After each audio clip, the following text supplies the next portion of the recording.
Hi people, welcome to this series of video on English tenses. بمعنى مرحبا بكم في هذه السلسلة من الفيديوهات حول الأزمنة في اللغة الإنجليزية. So you don't have so much time، ليس لديك الوقت الكافي and you want to master the tenses وتريد أن تتقن جميع الأزمنة when to use it and how to use it.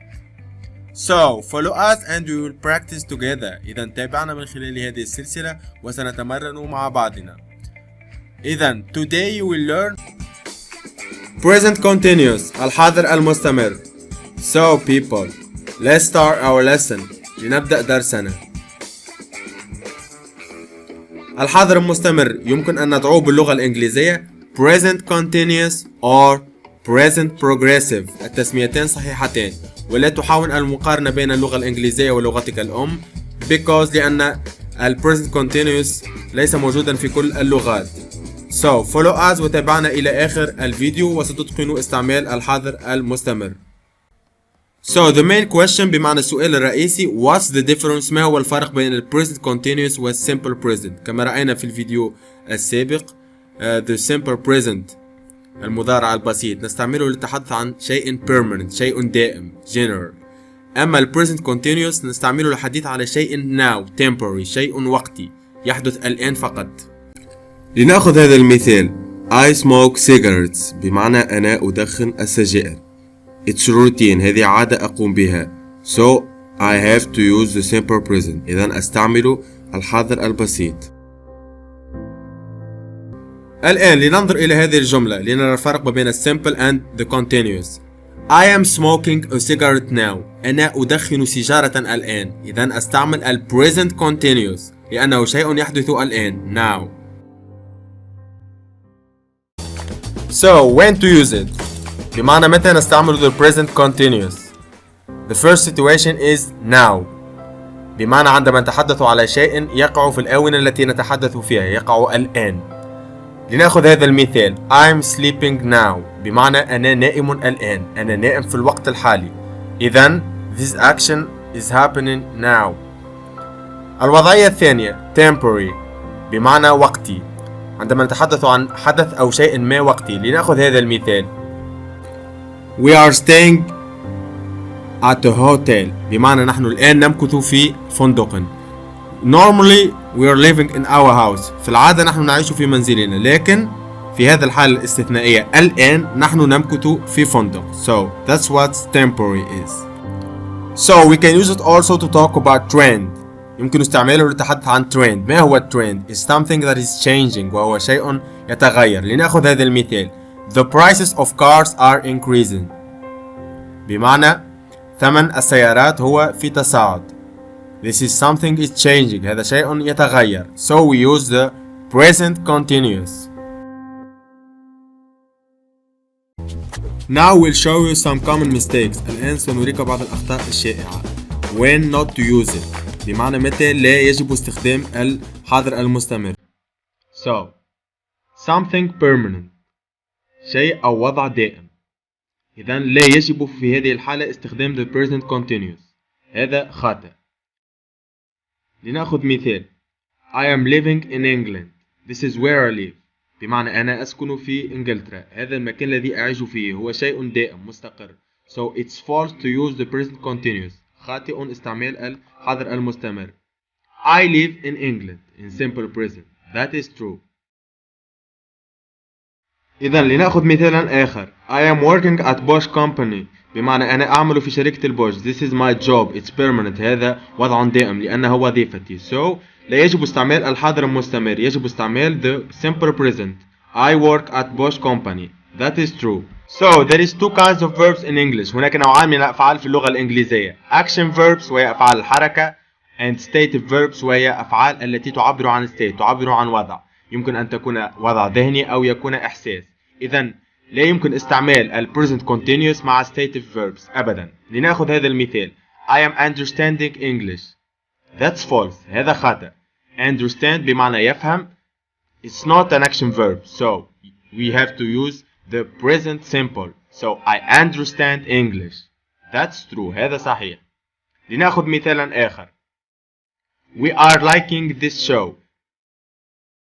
Like بمعنى يعجب هذا stative verbs ليس action verbs. إذا لا يجب استعمال ال present continuous، يجب استعمال simple present. So we like this show. That's true. هذا صحيح.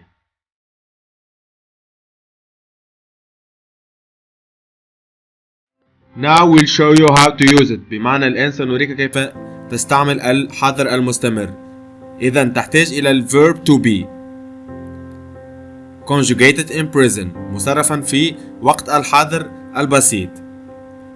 لنسترجع مع بعضنا ال verb to be in the present. I am، you are، it، she، it is، we are and they are. So we have three forms to express the present continuous. لدينا ثلاثة أشكال يمكن أن نعبر بها على الحاضر المستمر.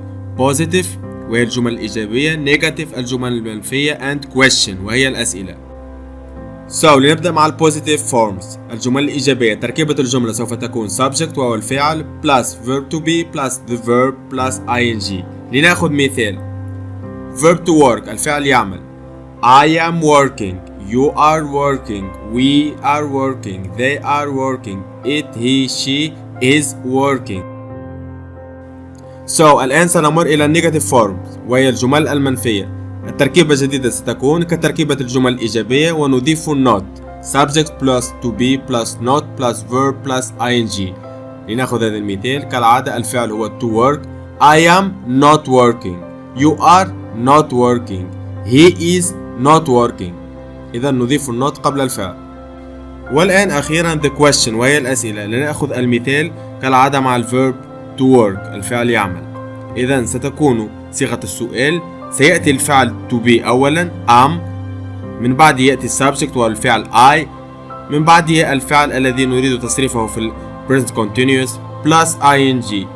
Am I working؟ Are you working؟ Is he working؟ Is it working؟ إذا تكون هكذا تركيبة الجملة. Now we'll talk about spelling. الآن سنرى كيفية كتابة الأفعال في ال present continuous وما هي التغييرات التي يمكن أن تحدث مع بعض الأفعال. So most verbs بمعنى أغلبية الأفعال we add ing، نضيف ing في آخر الفعل. مثال verb to eat وهو الفعل بمعنى يأكل، نضيف ing تصبح eating. لنأخذ مثالا آخر الverb talk talking، نضيف ing. إذا بعض الحالات الخاصة exception verbs ending in e الأفعال التي تنتهي بالحرف e ماذا يحدث؟ نحذف الحرف e ونضيف ing. نأخذ هذا المثال use ينتهي بالe، نحذف الe ونضيف ing using. مثال آخر take ينتهي بحرف الe، نحذف الإي كالعادة ونضيف ing تصبح taking. So استثناء آخر verbs ending in ie وهي الأفعال التي تنتهي ب ie. ماذا نفعل؟ نحذف ال ie نضيف الحرف y ونضيف ing. لنأخذ مثال verb lie ينتهي بال ie، إذا نحذف ال ie نضيف حرف ال y and ing فتصبح lying. لنأخذ مثالا آخر verb tie نحذف ال ie نضيف حرف ال y وال ing تصبح tying. The last exception الاستثناء الأخير verbs ending in consonant plus vowel plus consonant الأفعال التي تنتهي بحرف ساكن مع حرف علة مع حرف ساكن. double last letter plus ing نضاعف الحرف الأخير من الفعل ونضيف ing. clap ينتهي ب consonant plus vowel plus consonant lap. So we double the p and we add ing نضاعف حرف ال p ونضيف ing clapping. فعل آخر sit ينتهي consonant plus vowel plus consonant نضاعف حرف ال t ونضيف ing sitting. So now let's practice. الآن سوف نتدرب على استعمال ال present continuous. إذن التطبيق الأول You will change sentences from simple present to present continuous. ستغير الجمل من الحاضر البسيط إلى الحاضر المستمر. إذن الجمل سوف تكون في صيغة الحاضر البسيط وستحاول تحويلها إلى الحاضر المستمر. إذا خذ وقتك للتفكير. أول جملة you go.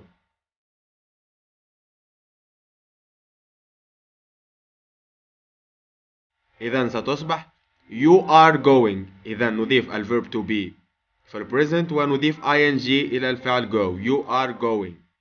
الجملة التالية we wait.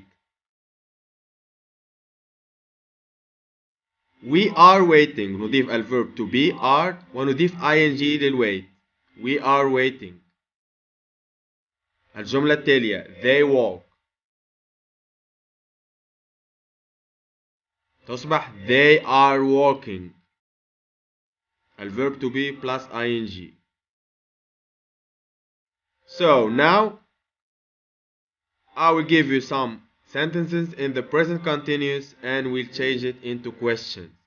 سنعطيك جمل إيجابية أو منفية في الحاضر المستمر وستحولها إلى أسئلة في الحاضر المستمر. إذن الجملة الأولى they are buying a new house. إذن سنحولها إلى صيغة السؤال question. Are they buying a new house؟ إذن سيصبح الverb to be في أول الجملة. الجملة التالية we are leaving at 8 o'clock. Are we leaving at 8 o'clock؟ إذن يصبح الverb to be في أول الجملة. So I hope you guys enjoyed this lesson. أتمنى أن تكونوا قد فهمتم هذا الدرس واستمتعتم به. إن كان لديك أي سؤال فضعه في تعليق. To the next lesson. إلى الدرس القادم.